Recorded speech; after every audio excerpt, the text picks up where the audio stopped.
Thank you, Presiding Officer. I am not a member of the Bill Committee, but I would like to echo the sentiments of the Cabinet Secretary in drawing to our attention the very hard work that has been done by all members of that committee under the stewardship of Bruce Crawford.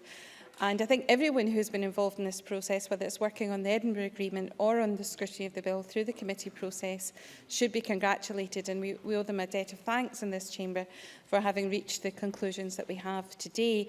Indeed, I do remember Annabel Ewing at Stage 1 debate speaking of her great pleasure at being a member, and I think it was echoed by her mother too, and pride at being involved in that process.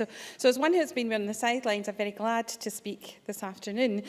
Like Malcolm Chisholm, I was interested to see the Electoral Commission's response to the Stage 3 debate, and in their submission they talk of the bill providing a well-run referendum which has the confidence of voters and campaigners and is underpinned by a clear and certain legal framework.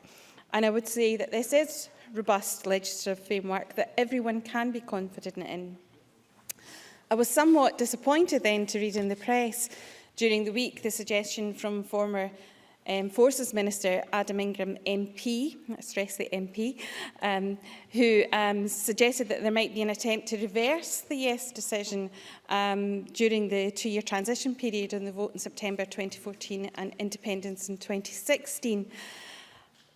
I would draw his attention to the events in Glasgow this week over the proposals to raise the Duke of Wellington's plinth in order to prevent the cones being placed on the head of the Duke of Wellington, and suggest that once the Scottish people have made their minds up about something, it's a very brave person indeed who would suggest that they couldn't have their way. So I would caution against this approach. During this debate, and the debate about Scotland's independence, the opposition parties have often said that this 300-year-old union is the most successful partnership of nations in the world. Indeed, I heard Anne Maguire using a similar sentence in Scotland Tonight when she was debating the issue this week. But I can't help but wonder on what basis they are actually looking at success. We are the most unequal country in Europe, the fourth most unequal country in the developed world. We have the lowest male life expectancy in areas in the east end of Glasgow. In my hometown, following the closure of Ravenscraig, we had the highest male unemployment rate in Europe. We have been drawn into illegal wars. And maybe it was Anne Maguire's appearance on the television this week. I'm reminded that just recently we have endured closure of Remploy factories across our country. I don't see these as measures of success at all. Scotland deserves a fairer society. Scotland can afford a fairer society. And Scotland, with the passing of this bill today, has the opportunity to choose a fairer society. On the news the other night, Anne Maguire also used the phrase that she hoped the next UK government would be a Labour government. My hope for Scotland is that she has a government that she votes for, that represents the values, represents the choices of the Scottish people, and that we're not in the position of having a UK government or a government foisted on us that does not reflect how we want to be seen as a nation. If I could give just an example of why I believe this is so important, it's from this very week in the Chamber when the Cabinet Secretary, Richard Lockhead, was informing on an update on the EU CAP budget. Had Scotland been a member state as an independent nation in Europe, Scottish farmers and crofters would have received the full benefit of external convergence. It is clear that the UK's uplift is a direct result of low payments in Scotland.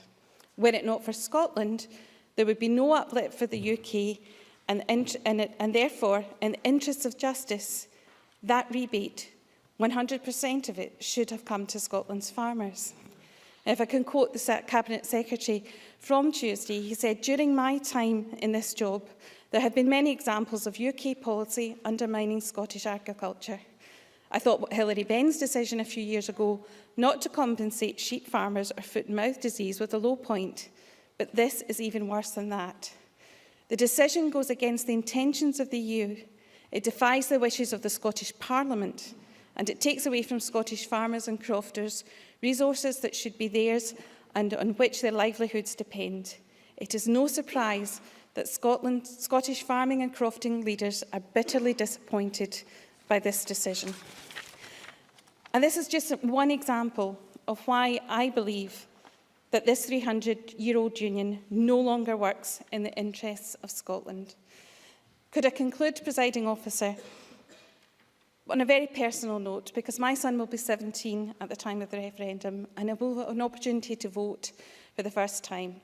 And it's one of the greatest privileges for me and for all my colleagues as politicians to work with young people tackling sectarianism in our society, fundraising for hospices, international aid, advocating and supporting fair trade. These young people are more than capable of examining the issues around the referendum. I want them all the young people of Scotland, to embrace the opportunity to ask the big questions. Where is Scotland's place in the world? What kind of values do I want the country to have? What are my priorities for my country's future? And I'm very glad that they will have an opportunity to do this next year.